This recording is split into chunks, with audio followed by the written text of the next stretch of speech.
You know, it was such a nice day. Laughing, joking. And then they showed that horrid film. Propaganda. Anyone can do it. Little of this, little of that, and before you know it... Still... Those films. You know, I'd read any number of affidavits, reports, statistics, but I didn't really understand until I saw those films. I still don't understand. I don't think I ever will. How could civilized human beings do that to other civilized human beings? Maybe civilization's overrated.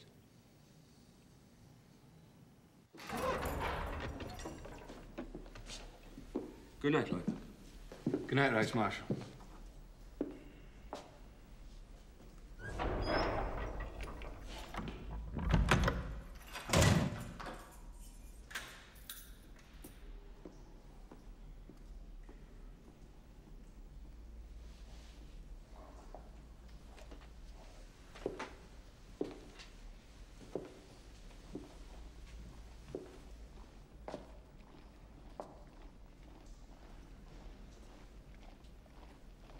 Wenn wir marschieren, sind wir zum deutschen Tor hinaus. Schwarzbraunes Mädel, du bleibst zu Haus sein, darum Mädel, Mädel, wink, wink, wink. Unter einer grünen Lierlind sitzt ein kleiner Fink, Fink, Fink. Ruft nur immer Mädel, wink. Sie ist ein kleiner Fink, Fink, Fink. Ruft nur immer Mädel, wink. Der Wirt muss morgen, soll die Klappe kämpfig sein, sonst werden wir morgen mein Ander ein darum Mädel, Mädel, wink, wink, wink, unter eine grüne Violin. Sie ist ein kleiner Fink, Fink, Fink, ruft nur immer Mädel, wink. Sie ist ein kleiner Fink,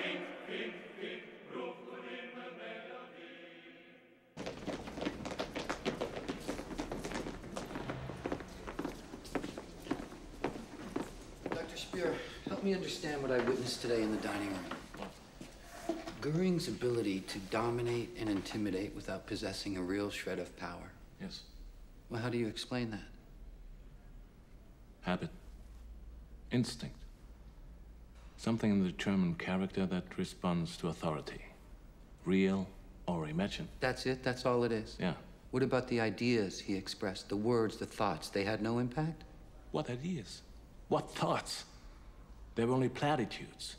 Nazi Germany was built on empty platitudes. A man like you were seduced by empty platitudes? Of course. Because you can hear in them any meaning you want. You said earlier you wanted to tell me something.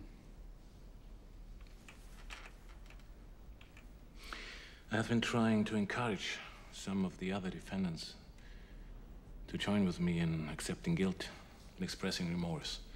I made progress with Frank, and I have had high hopes for young von Schirach.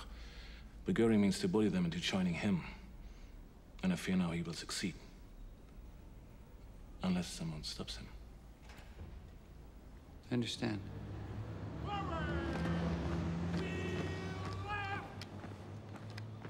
All right.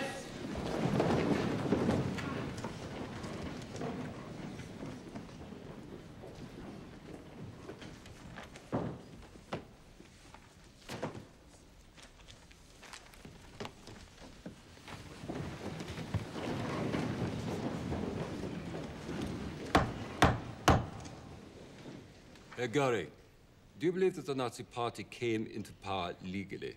I do. And I'm happy to explain in detail the history of those first elections. But I will add that once we came to power, we were determined to hold on to it under all circumstances. We did not want to leave this any longer to chance, to elections, and to parliamentary majorities. It had always been our plan, once we came to power, that we would eliminate the Reichstag, dissolve the regional parliaments, end individual rights.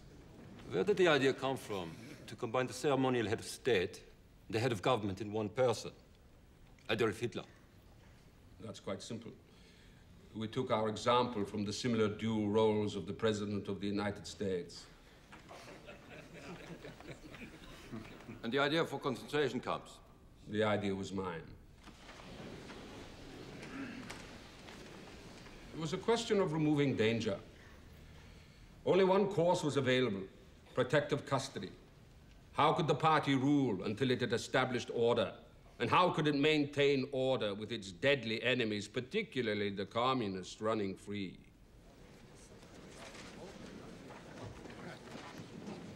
No further questions.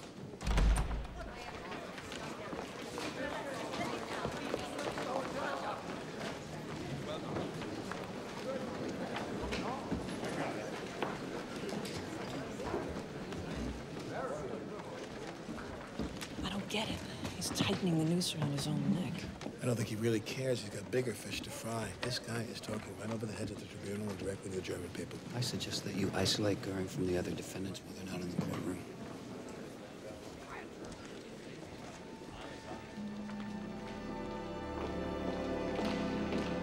Open it up. I don't understand. Why are you doing this? Inside.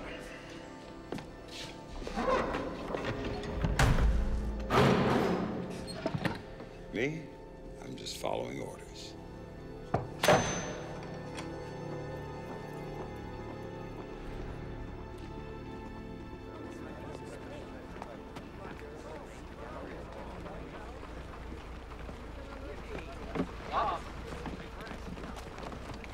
Join Cross. Hit Goering quick and hard. Put him on the defensive right away. Never let him breathe. I see no point in that at all. He's blatantly incriminating himself. All I need to do is ask direct questions and let him answer them. Be prepared with a tougher line of questioning, though. In case it's needed. Thank you. Sure. Why am I being punished like a schoolboy? Speer. Speer's behind this. He must have talked to Colonel Andrus, persuaded him into this line of action. How do you know it wasn't me? Why Dr. Speer? Is there some kind of rivalry between the two of you? He is ashamed of being a Nazi. I am not. He wishes to infect the others with his shame. You have no shame. The world has now seen proof of the horrors committed by Nazi Germany. You're comfortable defending every bit of it. I've seen so many horrors already. The carnage of the First War, thousands of my countrymen maimed, degraded, starved. No, my dear doctor, I am not an inhuman monster who has no regard for human life.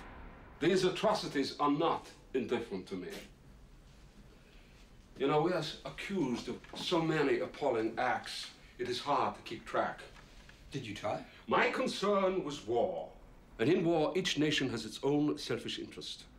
You have to be practical. I am a practical man. And I'm a soldier. And a soldier's code is obedience. Obedience. This amuses him. Blind obedience without responsibility. Is there nobody in this country that will take responsibility for anything?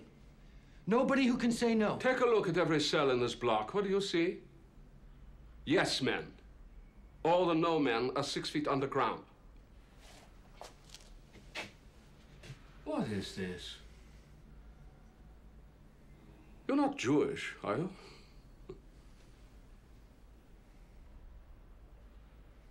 Yes, I am.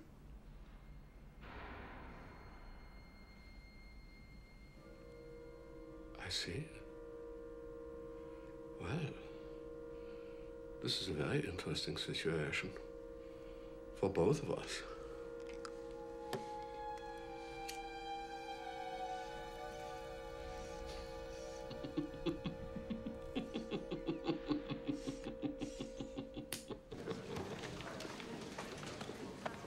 Good luck, old boy.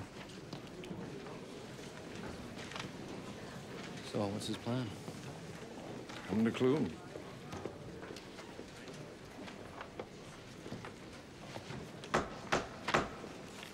Will the witness repeat this oath after me? I swear by God, the Almighty and Omniscient, I swear by God, the Almighty and Omniscient, that I will speak the pure truth and will withhold and add nothing. that I will speak the pure truth and will withhold and add nothing. Mr. Chief Prosecutor?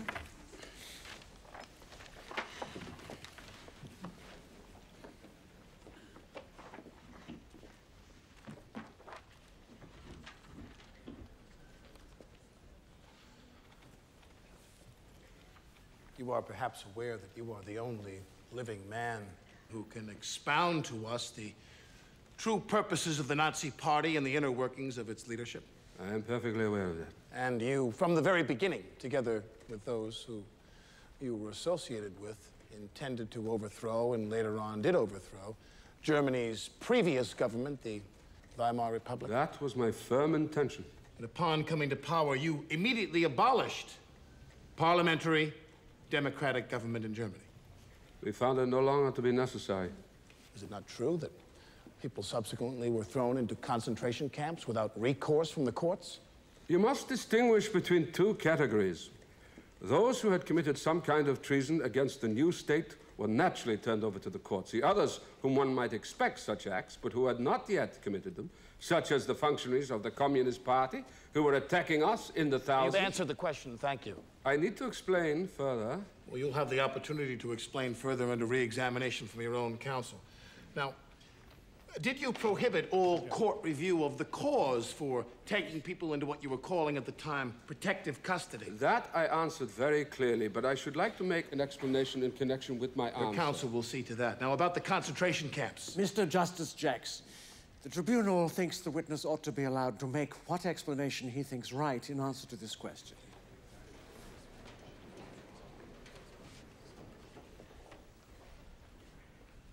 The tribunal thinks that you should be permitted to explain your answer now, and it will listen to that explanation. I want to say that I issued a decree that those who were turned over to the concentration camps should be informed after 24 hours of the reason and allowed an attorney after 48 hours. This by no means rescinded my order that a court review of these measures was not permitted. Now, by protective custody, you mean that you were taking people into custody who had not yet committed a crime, but you believed might quite possibly commit a crime in the future? Yes, just as extensive protective measures are being taken in Germany today on I a didn't ask tremendous you about Germany today. scale. Mr. Justice Jackson, This is poor preparation. the witness may finish his explanation.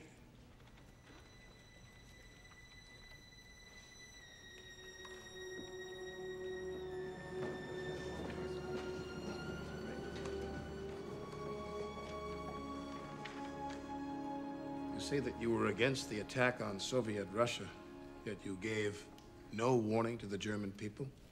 You brought no pressure to bear to prevent the attack. You did not even resign to protect your place in history. We were at war, and such differences of opinion could not be brought before the public during war. This was the case in your own country. As to your second question. That will suffice. I'm not finished. Secondly. Your Honor, please. The witness must be allowed to have his say. Secondly, as far as my resignation is concerned, I do not wish even to discuss that. For I was an officer, a soldier. I served my country. Now I ask you Thirdly, this. Your Honor, please. Thirdly, I was not the man to forsake someone to whom I had given my oath of loyalty every time he was not to my way of thinking. Your Honor. It never, ever occurred to me to leave the Fuhrer. Your Honor, the witness is adopting a contemptuous attitude toward this tribunal, which is giving him the trial that he never gave a living soul, nor dead ones either. Objection, Your Honor.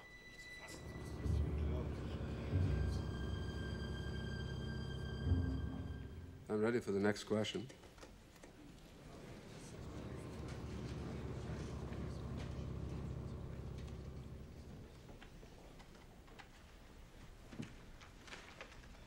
I think this is probably a good point to adjourn for the day.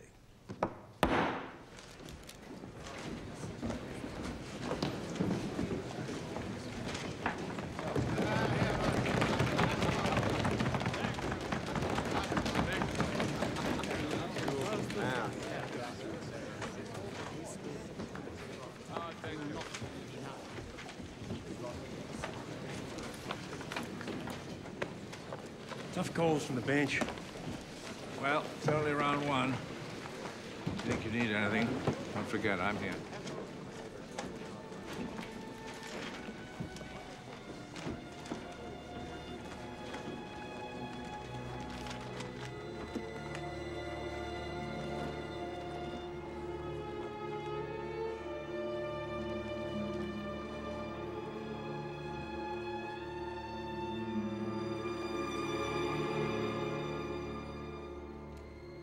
As the week ends, there's a consensus among all present that Hermann Goering now appears to be in control of the court.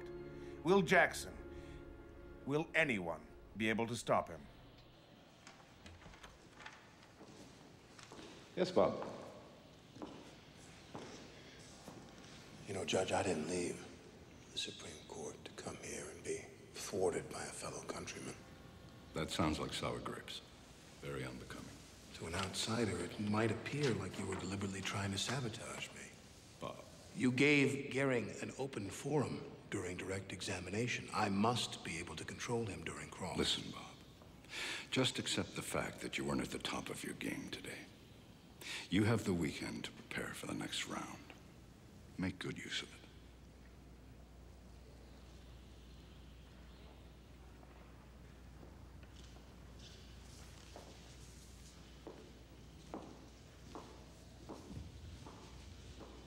Da dee da dum, da dee dee dee dee dee, da da da dum, da dee da da, da dee da dum, da dee da da da dum, da dee da da da da da da.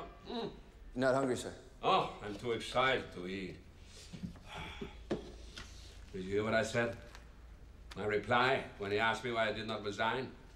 I lectured him about loyalty. You should have seen Jackson's face. His face. It's a totally foreign concept to him.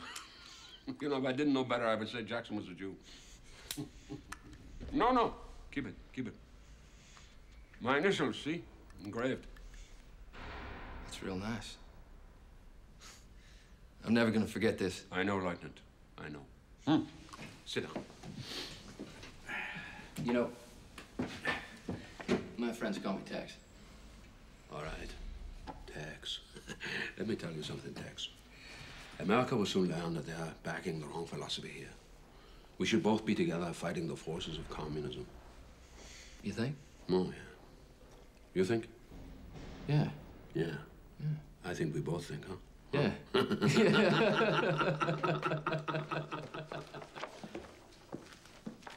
I'd like to dictate a telegram.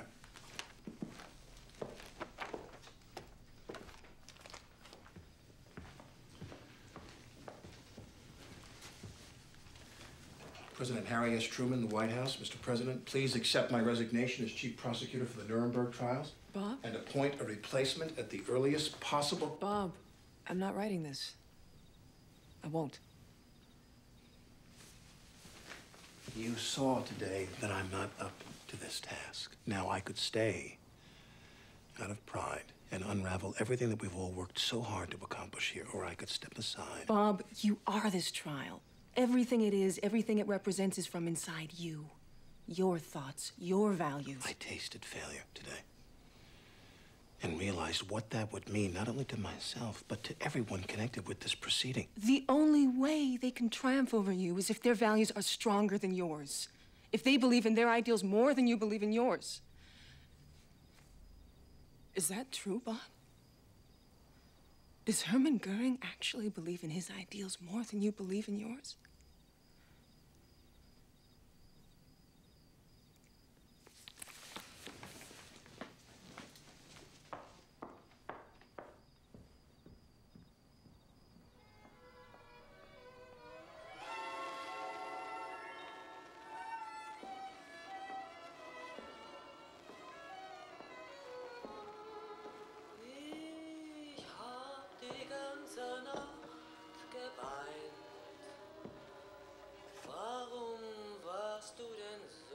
You're right.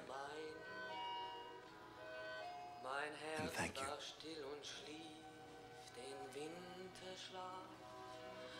Es wachte auf mit Fieber, als dein Mund mich traf. You're welcome. Ich hab die ganze Nacht geweint. Warum lässt du mich nicht allein? Denn ich verbrenne, wenn ich liebe. Und weiß, am Ende wird Enttäuschung sein. Ja, ich hab gefühlt, dass ich... Now, look here. What happened wasn't entirely your fault. I mean, God knows I'd be hard-pressed to defeat a clever defendant who's allowed to say whatever he wants for as long as he wants. Well, now that you've finished with the niceties, let's have the truth. Well, it was very damaging, Robert. I mean, you've introduced this trial from a position of moral superiority, and as a result, you've become its chief symbol. Now, if you can't maintain that, or if the balance shifts ever so slightly, it could be a disaster. Hermann Goering is using this trial to present himself as a philosopher-statesman on the level of Hitler. Do you see Goering as a statesman? No, I do not. I see him as reprehensible, as inhuman. Then treat him as such. Treat him as the vile, conniving, bloody, fascist bastard that he is.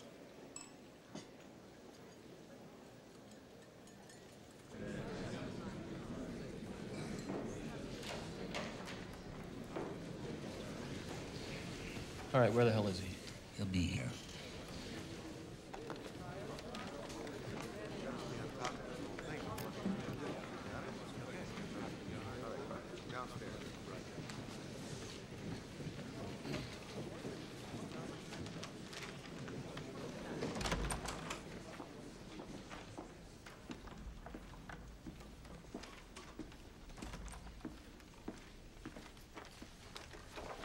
Mr. Chief Prosecutor, if you're ready. From the very beginning, you regarded the elimination of the Jews from the economic life of Germany as under your jurisdiction, did you not? Yeah. Elimination from economic life. That is partly correct. Large industries, also armament industries, under Jewish directors. Was that the first of your legal measures against the Jews? I believe removal from office was first in 1933. Then, in 1936, you personally drafted an act making it punishable by death to transfer property abroad? That is correct. And another, that all damage caused to Jewish property by the anti-Jewish riots of 1938 must be repaired by Jews at their own expense, with their insurance claims forfeited to the Reich. I did sign a similar law, but it's exactly the same way. And did you not say about those riots? I show you this transcript. Did you not say, I wish you had killed 200 Jews instead of destroying such valuables? That was said in a moment of bad temper and extreme excitement. Spontaneous sincerity, in other words. Did you not also personally sign a decree in September 1940 ordering seizure of all Jewish property in Poland? I assume so, if the decree is there. And another which provided that Jews receive no compensation for damages caused by enemy attacks or by German forces. If the law bears my name, then it must be so. Is this your signature? It appears to be. Is it or is it not your signature?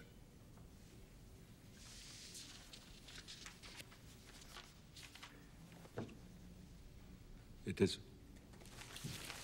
Your signature on a decree dated July 1941, asking Himmler and Heydrich and the SS to make plans for the final solution of the Jewish question. That is not a proper translation. I said total solution, not the final solution. These are your words to Himmler. I charge you to send me before long an overall plan concerning the organizational, factual, and material measures necessary for the desired solution of the Jewish question. Is that an accurate translation of what is written in this order from you to Heydrich and Himmler? That had to do with immigration and evacuation of the Jews. And you ordered all other government agencies to cooperate with the SS in the final solution of the Jewish question, did you not? There's nothing in there about the SS. This document states you personally ordered all government agencies to cooperate with the SS. You sent this letter to SS Gruppenführer Heydrich. That doesn't mean that the SS had anything to do with the solution to the Jewish question.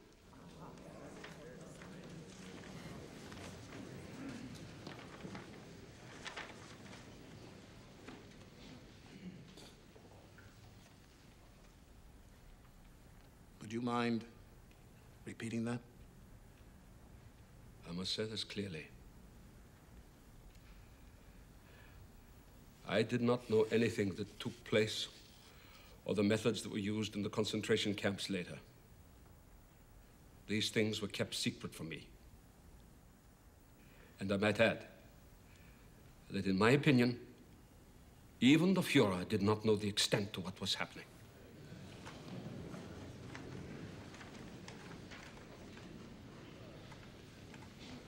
Witness, there is evidence before this court that nearly 10 million people have been exterminated. Murdered in cold blood. You mean to say that you did not, and in your opinion, Hitler did not know what took place in the concentration camps? Yeah. Do you know that Hitler said in 1943, in a recorded meeting, I read you his words now, quote, "The Reich's Minister of Foreign Affairs declared that the Jews should be exterminated or taken to concentration camps. There is no other possibility." The Minister of Foreign Affairs, Ribbentrop, talked with Hitler about extermination, and you were above Ribbentrop. You were Hitler's second in command. You were in charge of the economic four-year plan, so you knew all about the gold wedding rings and the gold teeth and the gold eyeglasses that the victims left behind. And you have heard that it took 5 extra minutes to kill the women because they had to cut their hair off to be used in making mattresses. And nothing was told to you about this material that came from these people that had been murdered? No! No! How can you imagine such a thing? I was laying down the broad outlines of the German economy. The witness is excused. I am not finished. The witness is excused. I am not finished. The witness is excused.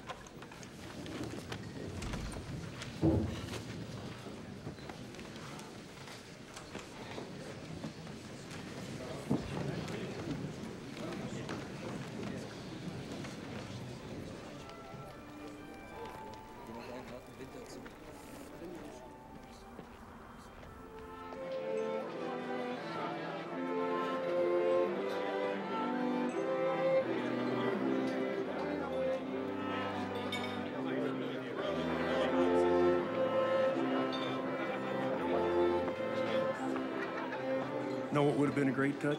Hermann Goering showing up in a Santa outfit. Oh, he'd probably do it. After all, he was the Third Reich's chief bon vivant. Did you ever see pictures of Goering at Hitler's mountain retreat? Dressed like a Tyrolean chorus boy out of some grotesque operetta.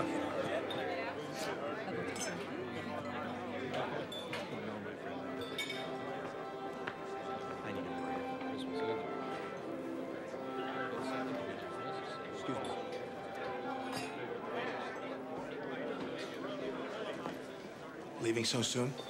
Some of the defendants asked me to come by tonight on a Christmas Eve chat with their rabbi.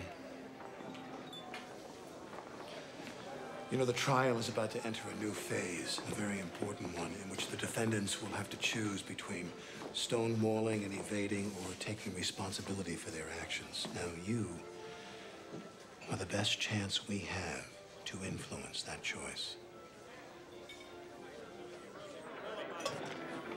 Herr Hassel?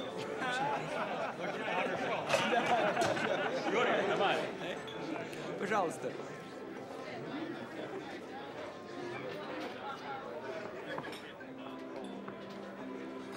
Frau Hassel? Is something wrong? Do not ask me to serve the Russians, please. But they're our guests. My son was killed on the Russian front. Okay, I'll take care of this. Go to the kitchen.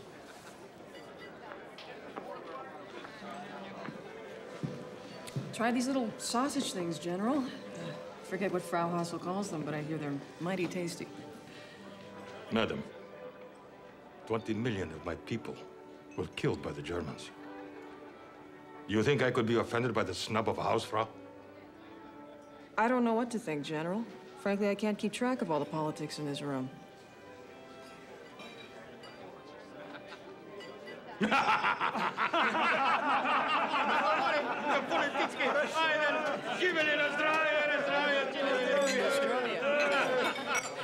Russians sure don't disappear in a crowd, do they? No,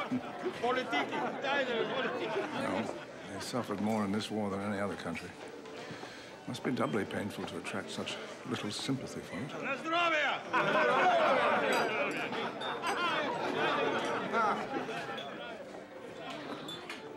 And Jackson decreed no wives could come along.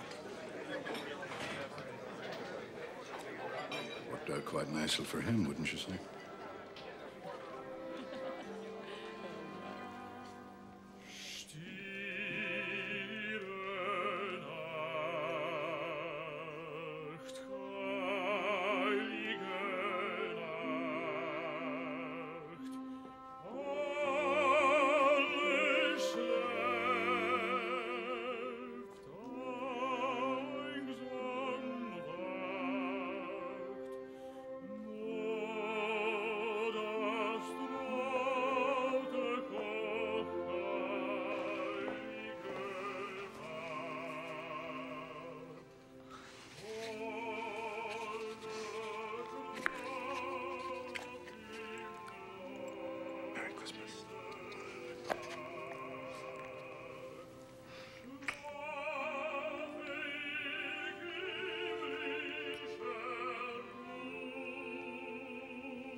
Gesture. Oh, what the hell? I figure it's probably their last Christmas in here.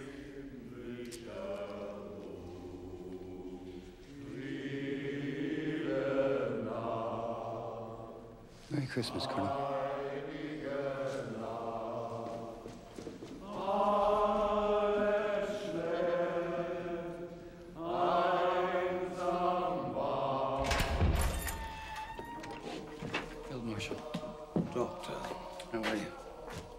so glad that you are here. Please, sit. You are the only one I can really talk to. But you don't talk to me, Field Marshal. Not really. I tell you everything about my family. Yes, but not about you. I would like to understand how a man like you, a man of your background, could have drafted an instrument like the Commando Order. Allied soldiers found behind enemy lines were shot rather than captured. Or the Night and Fog Decree, suspected resistance members were arrested in the middle of the night and secretly murdered. Because of you. I know. I am dying of shame. Don't you think it's time you admitted that to the rest of the world?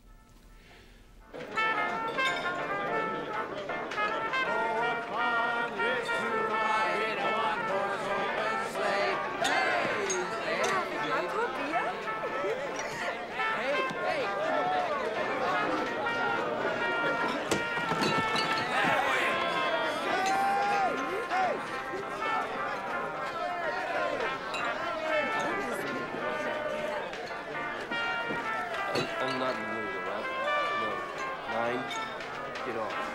Get off! Das war schwul.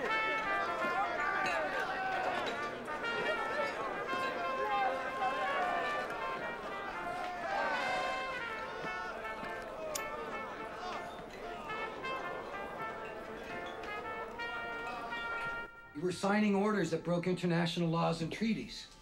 How could you not question what you were doing? Does the lieutenant say to his captain, "Just a minute, sir. I have to consult the Hague Convention to see if I am allowed to carry out your orders." If we had disobeyed, we would have been arrested. And rightly so. And you realize without the support of his generals, Herr Jodl, Hitler could not have waged war. It is a soldier's duty to obey orders. That is a code I have lived by all my life. And that code extends to the people who ran the death camps?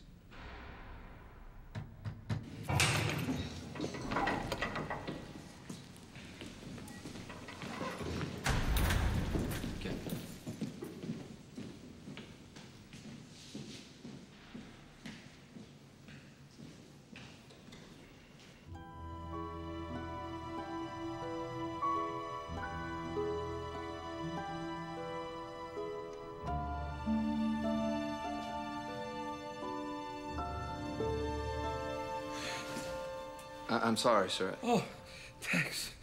Thanks, my friend. Come in. Come in. Sit down. Sit down. Thank you. Oh, it's good to see you. I know that Christmas time can be a lonely thing away from home. Merry Christmas, Reichsmarschall. Oh, my dear Tex. What luxury, huh? Prost. Cognac? Yeah.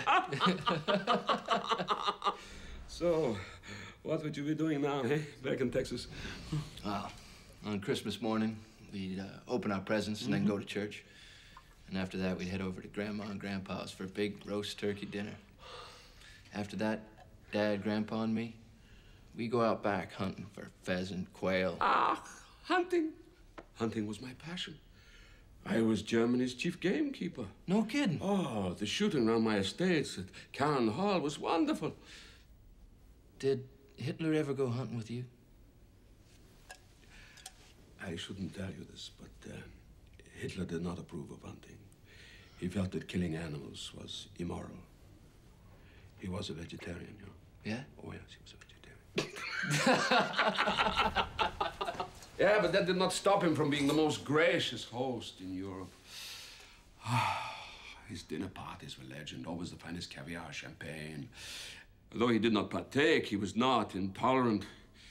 He would dazzle his guests with every view under the sun until dawn.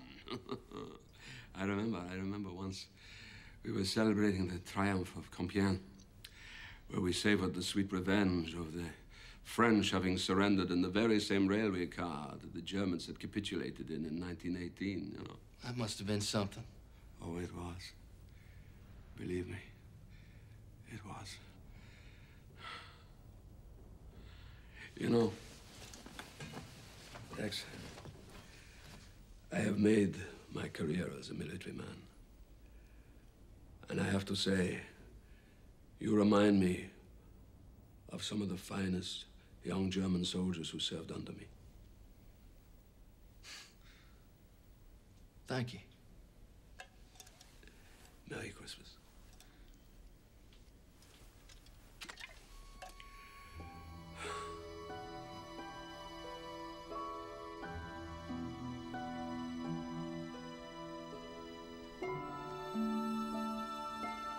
Hello, America.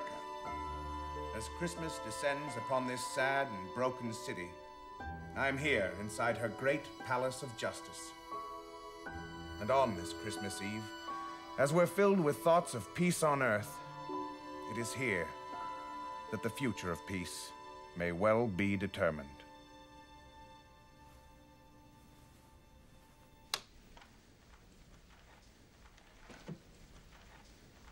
Herr von Ribbentrop, would you agree that as foreign minister, you forced Czechoslovakia to surrender its territory by the most intolerable threats of aggression? I do not agree. Well, you threatened to send your army in overwhelming strength, and also bomb Prague. What further pressure could you possibly have put upon them? War, for instance. War? What is that but war? Ribbentrop should be hanged for his stupidity. That is the greatest crime of all.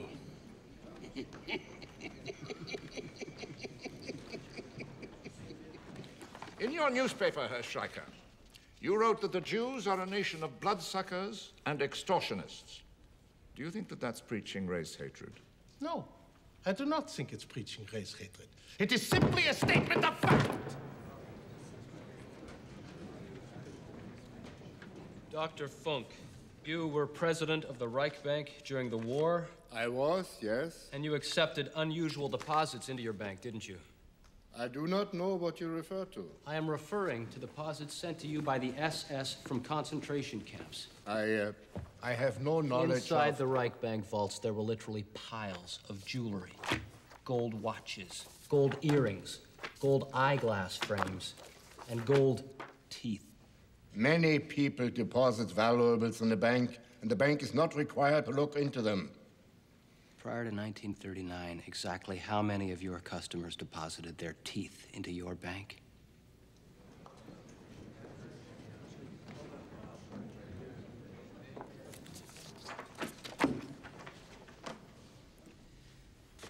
You've heard a guard at Mauthausen concentration camp testify that you watched while the gas chamber was demonstrated on inmates. I never set foot in Mauthausen. And we have heard eyewitness testimony from 3 people that you were at Mauthausen 3 times. They are lying. And before he died, the commandant at Mauthausen signed this statement that you ordered him to put 65,000 Jews in a tunnel and seal it off rather than allow them to be liberated by the Allies. He is lying! And is it not a fact that you are simply lying to the tribunal about this, as you have lied about everything else in your testimony? That is also a lie!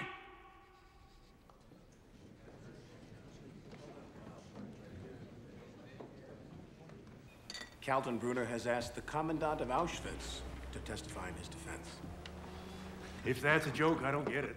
I don't get it either, but it's no joke. The British have him in custody, and they've agreed to transfer him here to testify. Maybe Kaltenbrunner just figures he'll look better by comparison. Wait a minute. We're not really going to allow this, are we? Let the guy walk in, say God knows what on the stand, give Kaltenbrunner an alibi? Might be a cheap price to pay, though, for the opportunity to cross-examine him later on. During the entire time you were commandant of Auschwitz, did Ernst Kaltenbrunner ever visit the camp? No. Not once. Never. Thank you. 1 minute, please.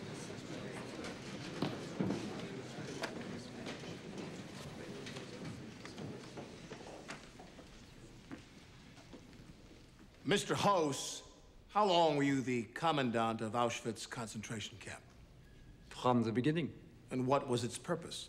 At that time, to house prisoners who were being held in protective custody. And after that? I was called to Berlin by my boss, Reichsführer Himmler, in 1941, and he informed me that the Führer had ordered the final solution of the Jewish question. I was not sure what I was supposed to do, so Adolf Eichmann advised me to visit a camp at Treblinka to learn from its operation. And what did you learn there? Actually, I was not impressed. It was taking the commandant there 6 months to eliminate 80,000 Jews using monoxide gas. I had a better idea. One of my Auschwitz guards had accidentally sniffed a chemical disinfectant called Zyklon B, and had passed out immediately. It occurred to me, if a little of this chemical killed lice, enough, perhaps, would kill a human. I tested it on Soviet prisoners of war locked in a room, and it worked. Within 3 to 15 minutes, they were dead. And then? I built gas chambers to accommodate 2,000 inmates at a time, compared to Treblinka's 200. And I built 4 large ovens to cremate the remains. It became possible to eliminate 10,000 people in 24 hours. But that was at peak operation, which was exhausting for my staff. On the average, we would dispatch 2,000 people a day. How many men did it take to dispatch 2,000 people a day? I had a staff of approximately 3,000 men. And during your tenure at Auschwitz, how many people did you dispose of in this fashion? Approximately 2.5 million.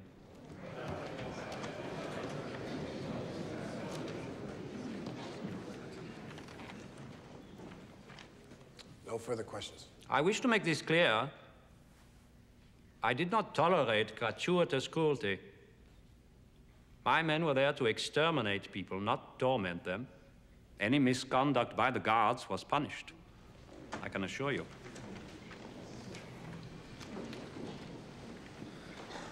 The witness is excused.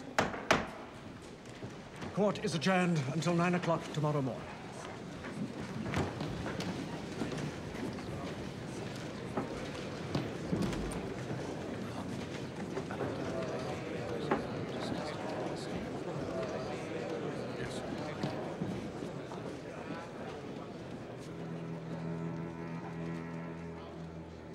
My life was entirely normal.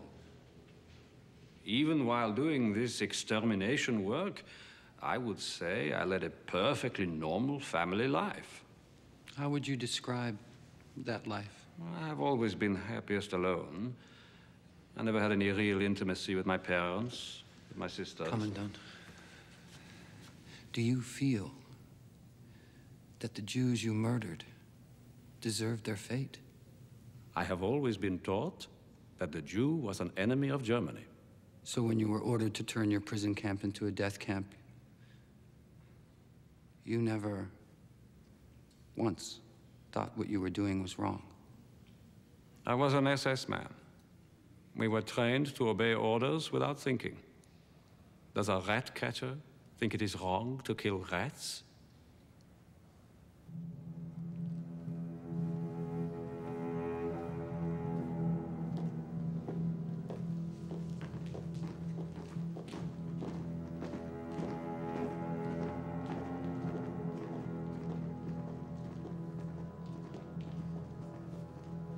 A rat catcher catching rats. Is that the kind of thinking it takes to carry out state-sanctioned mass murder? Not just blind obedience, but also a belief that your victims are not human. Let me ask you this. What was Hiroshima? Was it not your medical experiment? Would Americans have dropped bombs as easily on Germany as it did upon Japan, killing as many civilians as possible? I think not. To an American sensibility, a Caucasian child is considerably more human than a Japanese child. America was at war with Japan, a country that had attacked it without provocation. You murdered millions of your own citizens. And what about the American citizens of the Japanese race who were put into protective custody in your own concentration camps? That was wrong. And why was this not done to American citizens of Italian and German descent? I said it was wrong. And what about the Negro officers in your own army? Are they allowed to command troops in combat? Can they sit on the same buses as the whites? The segregation laws in your country and the anti-Semitic laws in mine, are they not just a difference of degree? Let me tell you, from the beginning of the century, through the First War, until the rise of Hitler, the Freemasonry of the Jewish merchants consistently undermined the German economy and the nationhood of the fatherland. That is why we made anti-Semitic laws, and why you, my friend, can never understand anti-Semitism. Why? Because you are a Jew.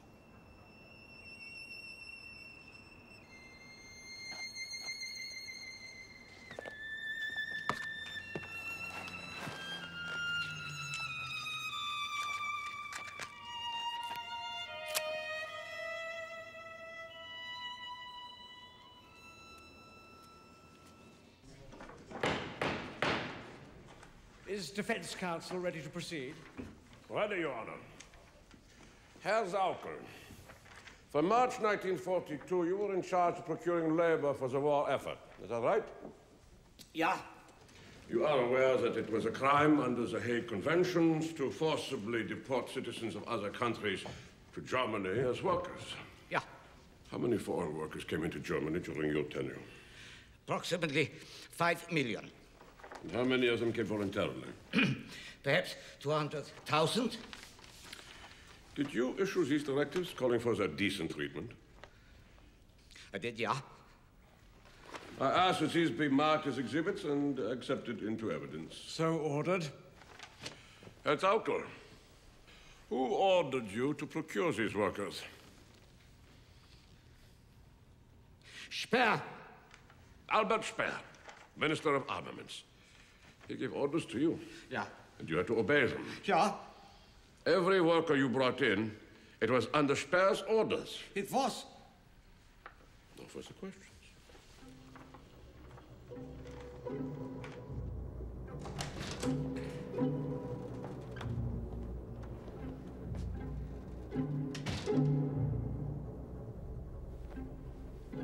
I know this is unorthodox, Mr. Dutt, to request an audience with you, the man assigned to cross-examine me. Well, there's nothing very orthodox about this whole trial, Dr. Speer. My lawyer has been trying to talk me out of confessing to war crimes that might incur the death penalty. But I do not wish to hide the truth, just to save my life, only to hate myself for the rest of that life. Well, I wish the other defendants shared that view. Some of them do, but many are still under Goering's influence. He's a chief rival for the souls of the other defendants, if I may put it so dramatically. Goering was cross-examined by the chief prosecutor, Justice Jackson, while I am to be questioned by you, a subordinate. This difference has been noticed by the other defendants. In their eyes, it puts me in an inferior status to Goering. That's a peculiar measure of status, Dr. Speer. Well, not to a German war criminal. I hope you don't have a problem with it. No. I got no ego riding on this. I'll present your request to my superior, Mr. Jackson. Dr. Speer, did you disapprove of Saukel's recruitment of labor? On the contrary, I was grateful to Saukel for every worker he provided. Whenever we failed to meet armament quotas because of shortage of workers, I would blame Saukel. Do you wish to limit your responsibility to your own particular sphere of work? No. This war has brought an inconceivable catastrophe. As an important member of the leadership of the Reich, I share in the total responsibility for the disaster of the German people. But Dr. Speer, near the end of the war, did you not refuse to carry out Hitler's order to raze Germany to the ground? I have no intention of using my actions during that phase of the war to help me in my personal defense. But I would like those who sit in judgment of me to understand that period. In March of 1945, Hitler intended deliberately to destroy the means of life for his own people if the war were lost. He said, let the Allies conquer nothing but ashes. But you resisted his wishes, sending him instead this memorandum. Could you read it to the court, please? Nobody has the right to destroy industrial plants, coal mines, electrical plants, and other facilities. We have no right to carry out destruction which might affect the life of the people. Signed, Speer. We have heard here that people were shot for disagreeing with Hitler. Is this true? That did happen. And yet, not only did you disagree with him, but early in 1945, you actually made a plan to assassinate Hitler.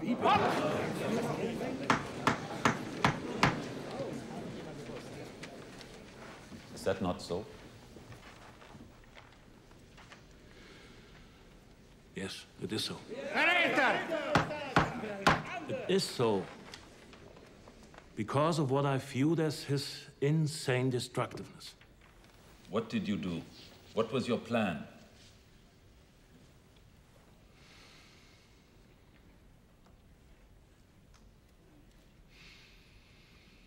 I knew of an air intake shaft in the Reich Chancellery Garden that ventilated the Führerbunker below.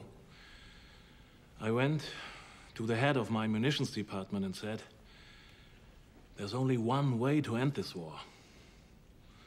And asked him to get me a poison gas to drop into the ventilating system. But the next time I went there, they had built a 12-foot chimney protecting the ventilator. And SS guards were patrolling there, so it came to nothing.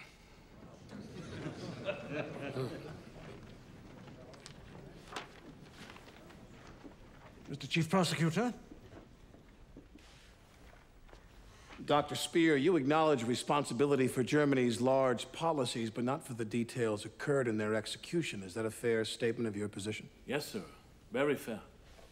May I ask the witness a question in order to clarify this answer, please? You may. Do you want to acknowledge guilt under criminal law? Or do you wish to record an historical responsibility before your own people and before history?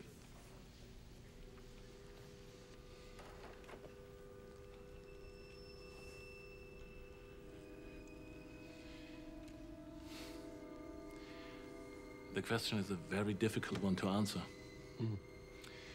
It is actually one which the tribunal will decide, and its verdict.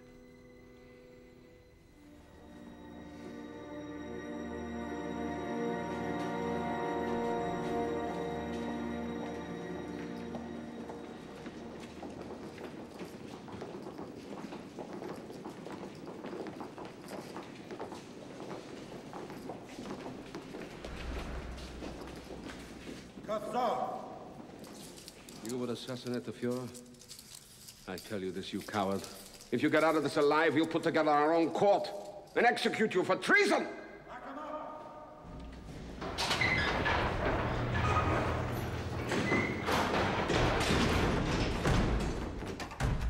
As a German officer, I consider it my duty to answer for all I have done.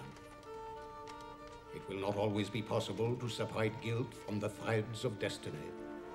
But the men in the front lines cannot be charged with guilt, while the highest leaders reject responsibility.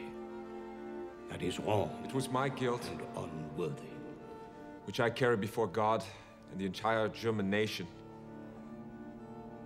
That I educated the youth of Germany for a man who I considered to be an impeccable leader and head of state. But I educated the youth of Germany for a man 1,000 years will pass. Who committed murder 1,000,000-fold. And this guilt of Germany will not yet be erased.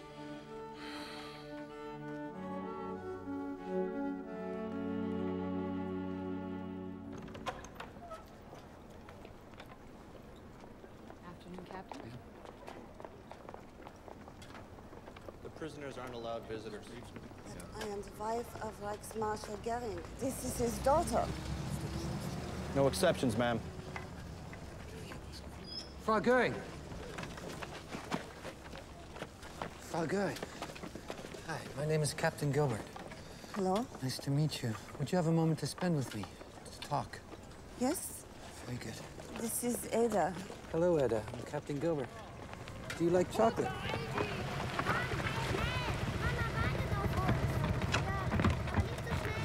Must have been very difficult for you these last few months, especially with your little girl. It could have been worse, I suppose. Hitler could have survived. You've obviously come to terms with the truth. I only wish your husband could do the same, but he persists in remaining loyal to Hitler's memory. Yes. I cannot understand it either. Such loyalty to a man who wanted us dead. I'm sorry? Hitler ordered all of us to be shot. Hermann, myself, our precious child. That is why we surrendered to the Americans. Why else would we have done such a thing?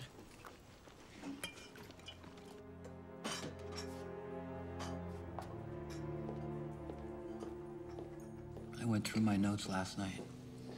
I've spent all these months trying to find a way inside their minds, hoping to understand how those people could commit such atrocities against my people. I believe there are a couple of factors that explain a lot of it. First, Germany is a country where people do what they're told. You obey your parents, teachers, clergymen, superior officers. You're raised from childhood not to question authority. So when Hitler comes to power, he has an entire nation that believes it's perfectly natural to do whatever he says. Second, propaganda. For years, Germans have been bombarded with ideas like Jews are not real human beings, or they're a corruption of the race. So when the government says it's permissible to deny Jews their rights and then says it's imperative to kill these inferior people, they comply, even if they've been your friends or neighbors.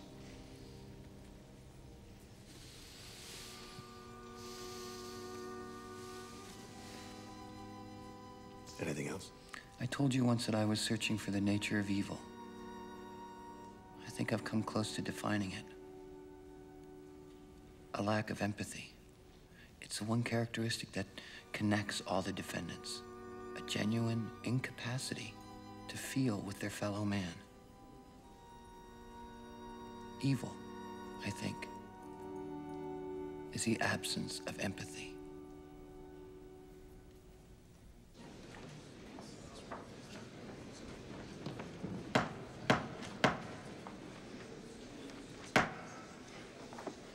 I call on the Chief Prosecutor for his closing argument.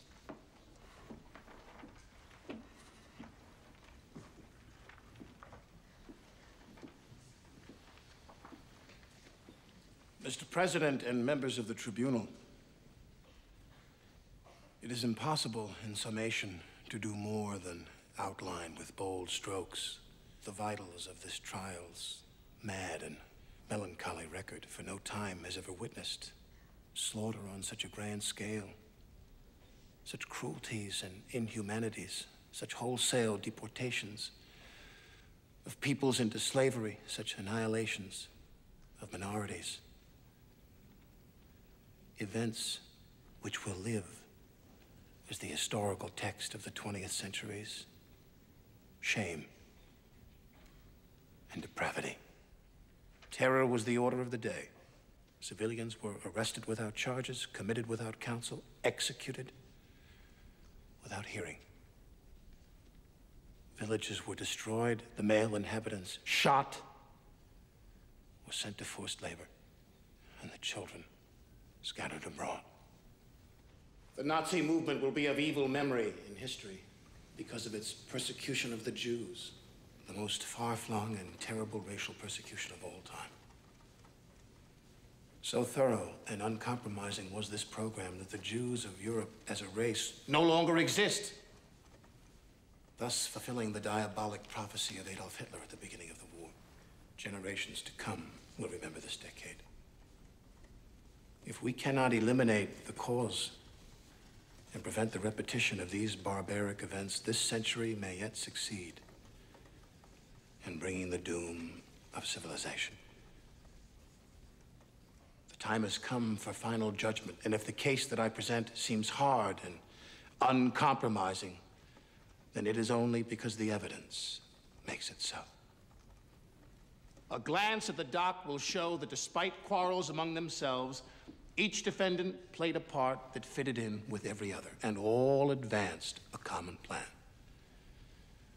It was these men among millions of others, and it was these men leading millions of others who built up Adolf Hitler. They intoxicated him. He, of the psychopathic personality with power and adulation. They fed his hates and aroused his fears. They put a loaded gun in his eager hands. It was left to Hitler to pull the trigger, and when he did, they all, at that time, applauded. Hitler's guilt stands admitted, by some defendants reluctantly, by some vindictively. But Hitler's guilt is the guilt of the whole dock, and of every man in it.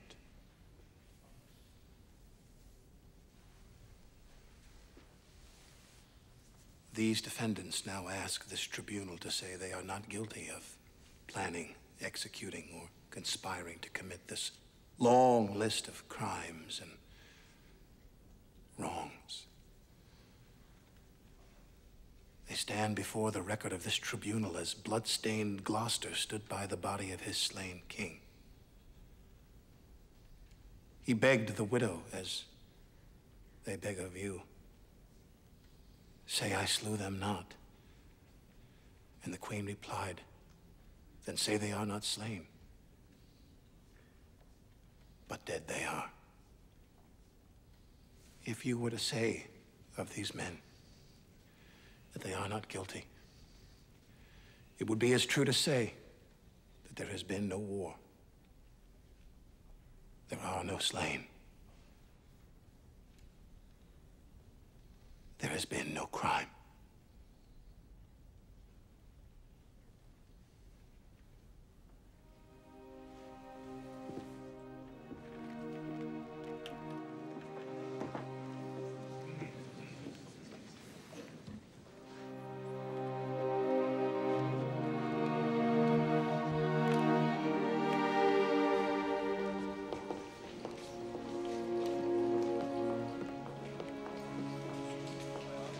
Captain?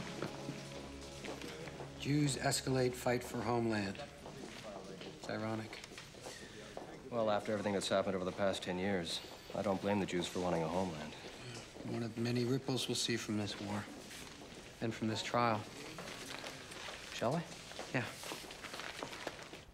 The defendants may now make their final statements. Defendant Hermann Göring.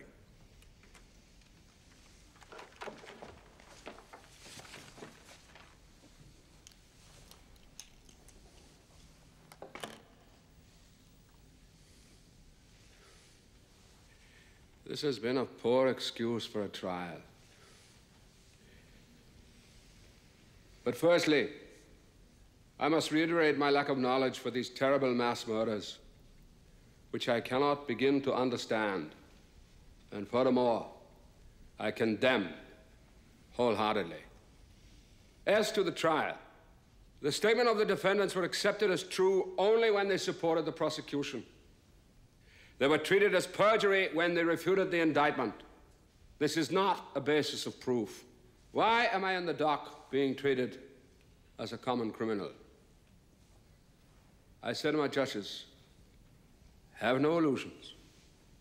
Since the three greatest powers on earth, together with other nations, fought against us, we finally were conquered by tremendous enemy superiority. Justice has absolutely nothing to do with this trial.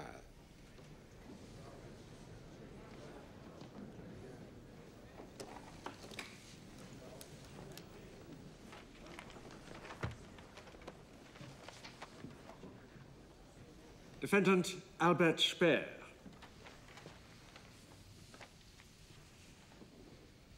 How could so advanced, so cultured, so sophisticated a nation as Germany have fallen under Hitler's demonic sway?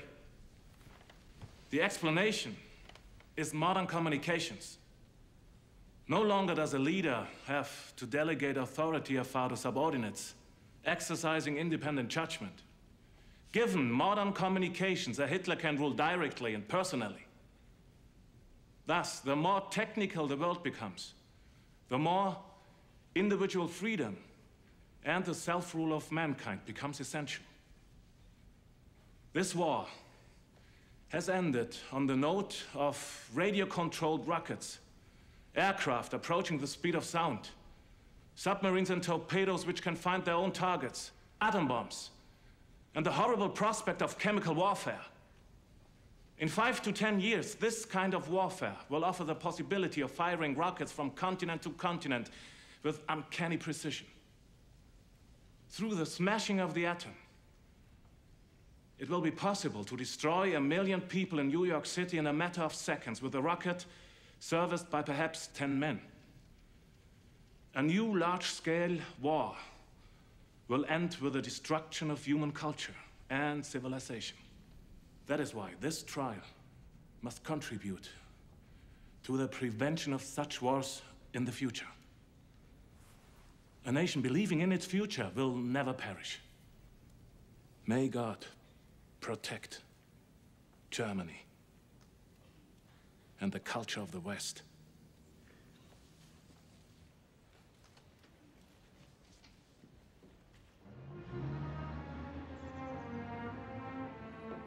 We are agreed. 3 of 4 votes will be required for the finding of guilty. Agreed. Agreed. Now, if the judgment is death, might we not consider the firing squad for the military defendants? I disagree most strongly. The bullet is for the honorable adversary, not the butchers. I say hanging. I agree. Agreed. We will take the defendants in the order they were indicted. Goering.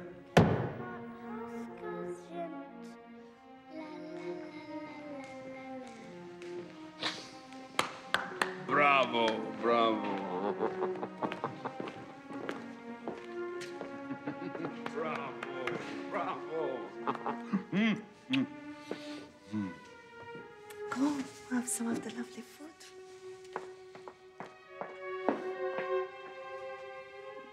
There's talk that you will all be hanged. I won't be hanged. That I assure you. That I pledge. Perhaps the court will send you to an island, like Elba, and we could join you there.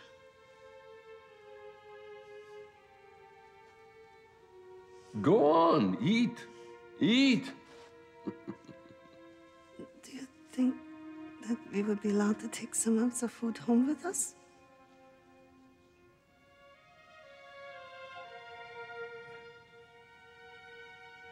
I don't see why not.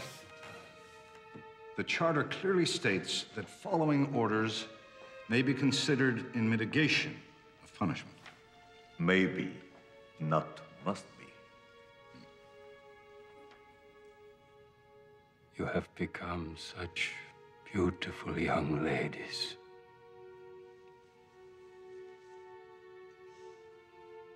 So when are they going to shoot you, Papa? Hans Frank is the most tragic figure in my view. His penitence is obviously real. It would be a meaningful gesture for us. Spare his life. No. He should hang.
Each defendant will stand as his name is called to hear the judgments on the 4 counts applicable to him, and the sentence if found guilty on any of the counts.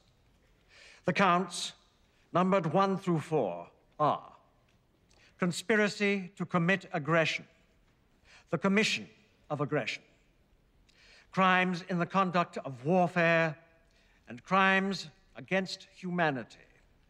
Defendant Hermann Goering.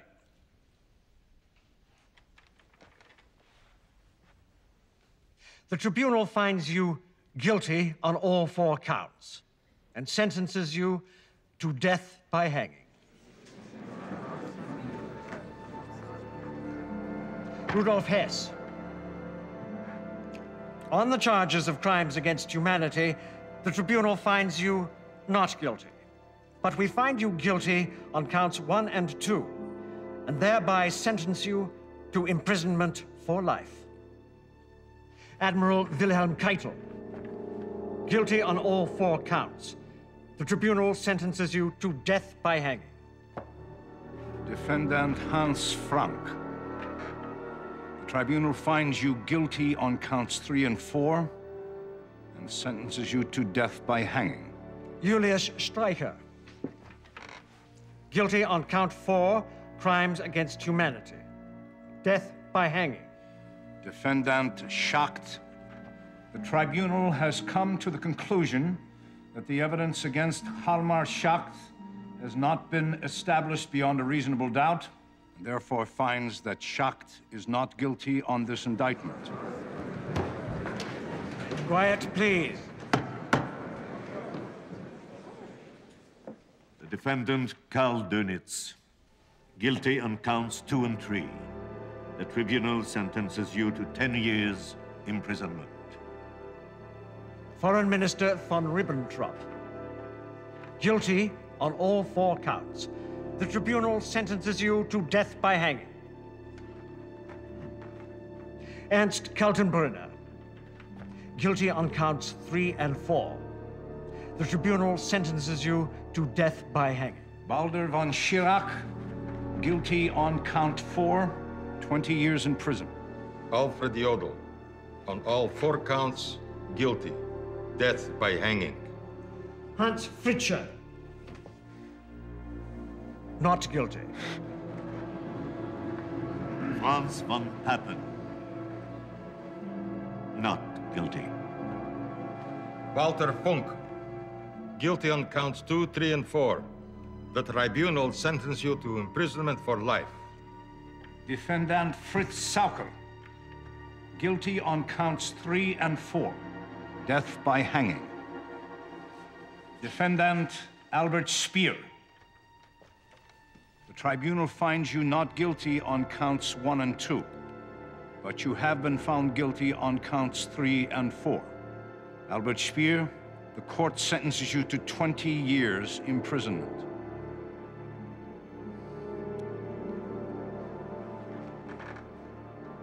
The work of this tribunal is now complete.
disappointment, my dear Tex. Why this long face? Hmm?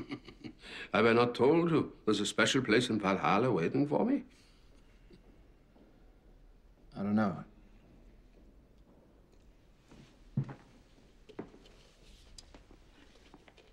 I just thought things might have turned out differently, that's all. Well, you know, they might have done. But for one very unfortunate thing. Those mass murders. I must tell you, I could not see their purpose. They were absolutely unnecessary. They made no sense from a nationalistic point of view. Our legacy has been forever tainted. But make no mistake. Everything Hitler did before the war was right. The German people knew it. And one day they will eventually remember it. And you must remember it too, my dear Tex. When you remember me, remember that, eh? Yeah. Now, the practical matters. There are a few things I want to give you. No, sir. Please, please. Hmm? Where I'm going, I must travel light. It's inscribed, see, with my name. Take it. Take it.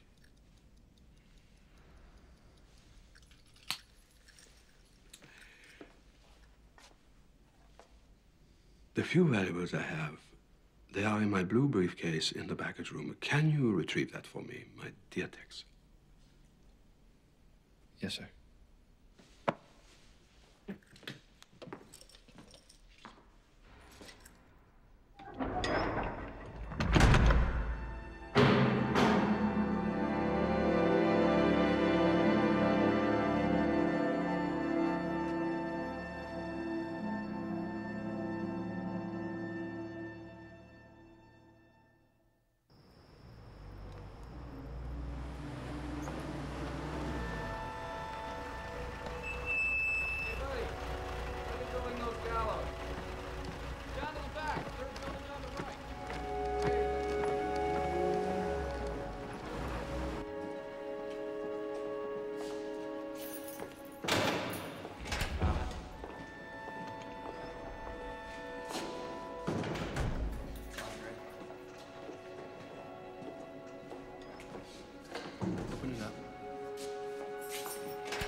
I have only one question to ask you.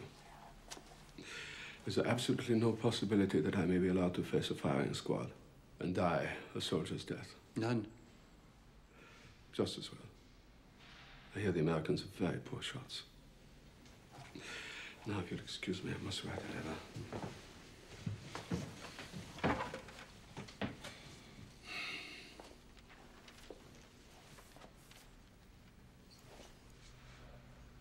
For the rest of my life, Herr Reichsmarshal, people will ask me what your final thoughts were. We'll have nothing to tell them. You can tell them this. I say, for now and all time, the foreigners who impose the sentence upon me may murder me, but they have no right to judge me. That I deny them. Now, you must excuse me, I do have to write this letter. Thank you.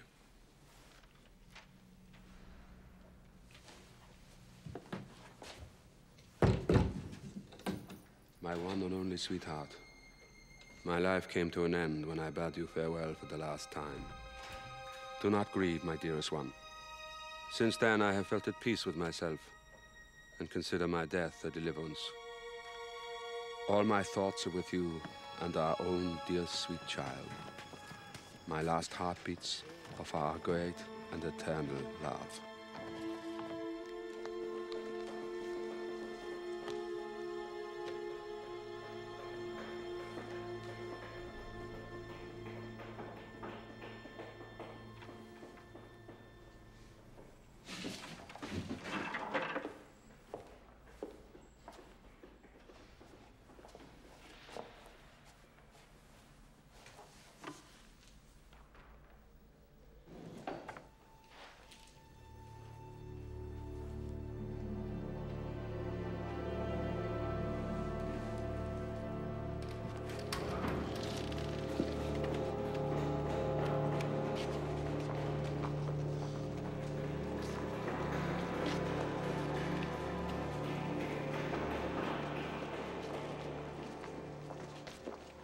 may I? You got what you want? I got it, sir. Gentlemen, follow me.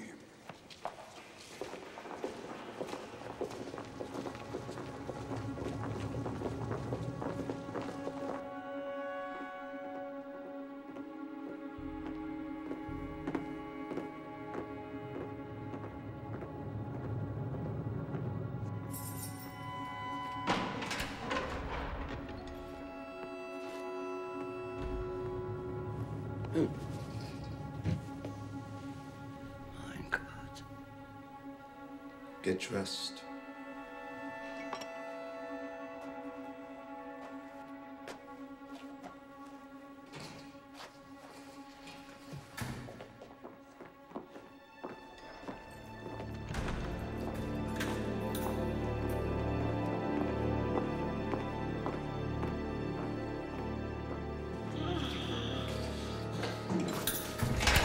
Get a doctor! Somebody get a doctor!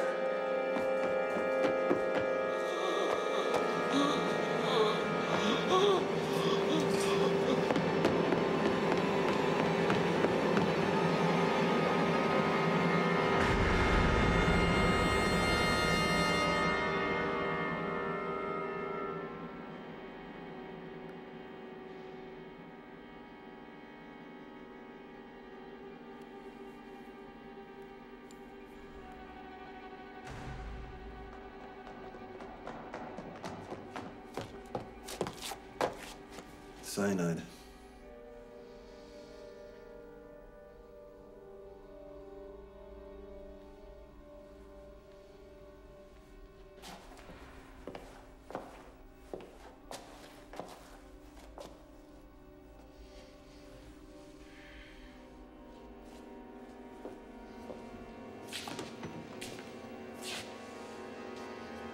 Son of a bitch.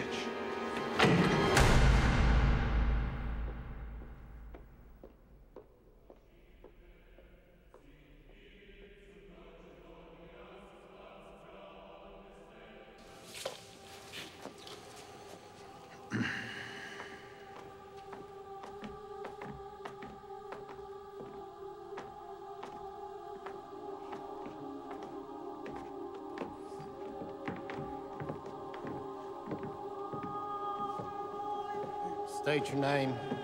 Joachim von Ribbentrop. You have anything to say? My last wish is that Germany realize its destiny. I wish peace to the world.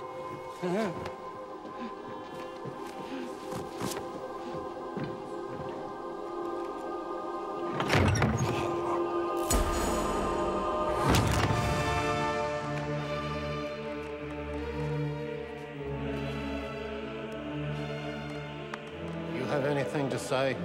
I now join my sons. Deutschland über alles.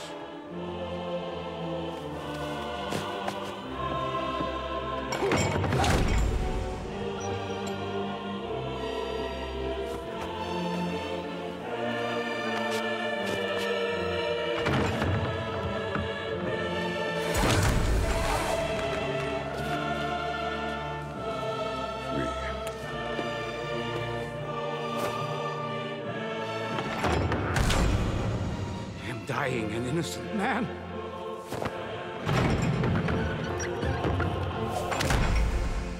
I ask God to accept me with mercy. Heil Hitler! Heil Hitler!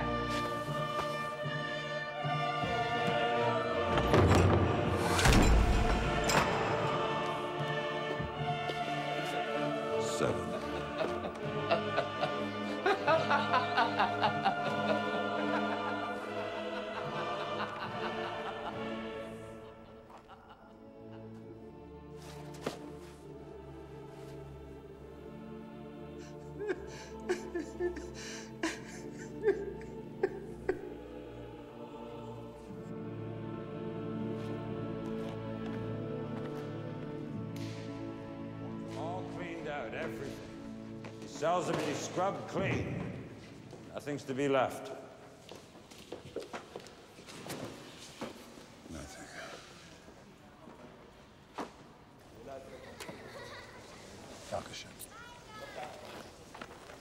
Thanks. You know, when we get home, we've got some decisions to make. Some personal decisions. Bob, let's just wait till we get home.